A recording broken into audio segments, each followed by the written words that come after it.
You see, Pain for me was like, I loved it through and through. I loved how Pain was getting down. Because like, he's the leader of the Akatsuki, which is like 10, 13 ninja or something that are all like incredible on their own, and he's leading them. And he's like, yeah, you lot do what I say. And he's got like 6 different puppets that well, not even puppets, but like bodies that he uses. So his abilities are great. He's really strong. He's scary. He's like mysterious as well, because in the beginning you don't know who the hell he is, and he's just got those Rinnegan eyes. Yeah. Then on top of that, he's got an amazing story about how he became that way. It started off with Yahiko getting killed, but not even like killed. He killed himself. He turns over like he's got the blade in his hand, and Yahiko runs into it and is like, take care of everything that I told you to. So this is like a massive responsibility on him, and he's pissed. And like it's so relatable, because I think a lot of us have had flavors of that. Yeah, and the other thing that I really liked about it was like the whole what is it, the rain Village hidden in the rain. Village hidden in the rain. Thank you. I get my words muddled up. The whole story with that, he's like, this has basically been a battleground for as long as time has existed. Our lands have always been the like common place where war happens. So we've lost everything. We've always lost people.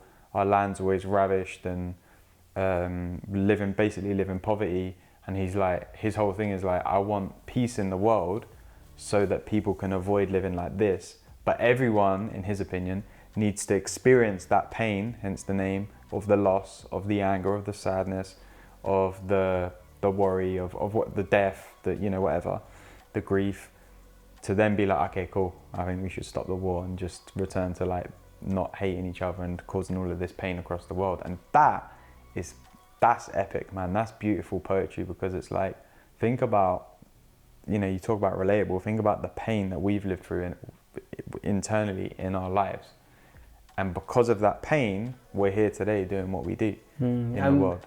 And we have a strong aversion to drama, or like, you know, maybe not me with violence, and considering what I'm doing. Okay, fighting and violence, 2 different things. Violence is hurting people, fighting is discipline and all that, whatever. However, Pain for me is taking a stand for like the hard stuff that we go through is what unifies us. Is what gets rid of the illusion of separation.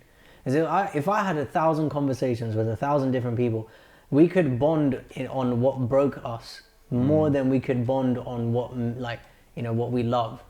I love a lot of things. A lot of people don't like the stuff that I love. I'm a big fan of Mortal Kombat. A lot of people are like, what's this stupid bullshit, punching each other? I don't care. And then I could talk to someone about, tell me your lowest moments. I'm sure I could relate with the feelings. So I think Pain for me is such a strong villain, because there's so much truth, capital T truth, in where he's coming from. And that to me, that's genius writing. What was the other one? Joker. Let's come back to Joker. Oh, Joker, yeah, let's go, right, man. So, great villain. Why do you think? Mate, first of all, when I think of the Joker, I think of Dark Knight series, straight off the bat. Like, don't get me wrong, there's been great Jokers in the past, but I just think of that because I think it's been the best depiction of him for like the pure insanity, the just like, he's not all there and you don't know what he's gonna do. And that's why I like him, because it's like I feel like he's a character that's unpredictable. You know, even in that film, right, the Dark Knight. Is it Dark? Yeah, it's Dark Knight. It's like 3 movies. I always forget that there's like the bit after, because they catch him in it, and then there's the bit where he like does the thing with the boats, and to me it feels like another movie, and I think it's just like the way that you just know that he's plotting something, and he's smart with it. He's one step ahead. You know, he's planning for things that haven't happened yet, knowing that they're going to happen, to then like have this thing happen, to then, and it's just smart writing combined with someone who is just, you know, not all there. And I think the story in the Dark Knight series is, with the scars, is it his mother or his father or one of his parents, I think, isn't it? Like, cut his face to be like, you need to be happy more. So let's put a smile on that face. Smile on. Why so serious? Why so serious? And it's just like stuff like that. It's like, I don't know, man.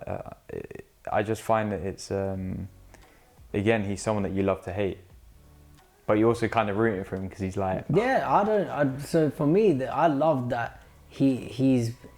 To me, it's more like Batman is order, and the Joker is chaos. But one cannot exist without the other. Yeah. And so Batman's really cleaned up the city, and all the criminals are pissed, and the Joker's come about like, I'll solve that problem for you. And it's like in society, if let's say you took all drugs off the streets, so no one can buy weed, heroin, coke, Mandy, anything. You can't buy shit. The most dangerous drug would still be in stores, alcohol, but let's not talk about that today. If you took all of the illegal drugs off the streets, a new problem would be created. Yeah, it's true. And it's showing us something about ourselves, like the Joker, right? To me, it's showing me something about me. I love the line that he says. He says, someone asked him, why are you doing all of this? Like, why are you doing all these bad things? He goes, I'm kind of like a dog chasing a car. I wouldn't know what to do with it even if I caught it. Yeah. But I'm enjoying the chase. I don't think he says I'm enjoying the chase. But that's to me, it's implied in what he says. And I feel like that. I'm not doing bad things. I'm doing the opposite. Yeah. But I feel like, okay, once I've made my movies, once I've made my anime, once I've done all these, I don't know what I'm going to do with them. Yeah. I'll enjoy them. Yeah, they'll be out in the world, but there will always be something else. Yeah. And it doesn't, what I love about the Joker and why I find him so relatable, there doesn't need to be a reason to do extraordinary things. It's just to go do them, to be in the process of doing them. Yeah, Loki's a great one because he comes to Earth, right? And he's like, right, I'm taking over. But he's just one of those characters that you just love him because he's got that like kind of humor, he's got that mischievous side. But when you look into his story, like why is he doing everything that he's doing, right? He's an ice giant, he's an ice giant part god or whatever, I don't know what they are. But he's been raised by Odin and Thor's his brother. And he's been raised like as a prince essentially, but he knows fair well he's never going to get the throne. Cause it's always going to be Thor, right? And Thor's always been like the the good looking blonde hair, mighty Thor and all this stuff, and he's like honorable and all that. And he's always bettering Loki. So Loki's whole story is I'm doing everything that I'm doing because I want to prove that I have worth. I want to prove, and it's massive daddy issues, but I want to prove that I have worth. And his way of doing it is like, well, I've got all of these powers and I can do all of these things, why don't I use them? And he thinks he's he thinks he's smarter than what he is. He's always trying to like outdo people, and like he's always like trying to manipulate people, even though like he's the one probably getting manipulated in the end by Thanos, as it turns out.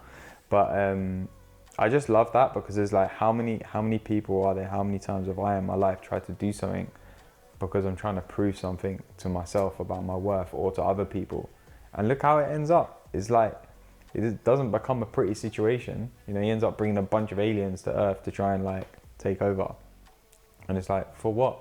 So your dad can go, well done, son, or like, do you know what I mean? It's like it's a huge misunderstanding in like where your worth is coming from. And that's what I love about him, man, because he's a huge representation of that. That's a great way to look at it, because I think that's where the source of a lot of our anguish and pain comes from. It's a big misunderstanding about, again, like the when, right? When my dad tells me, good job, son, then I'll feel like this void that I've got inside me will be full. Yeah. It's bullshit. Thanks for watching this clip. If you like this, be sure to hit that like and subscribe button, and come and follow us on Instagram and TikTok @NerdLifeCoaches. You can find loads more there.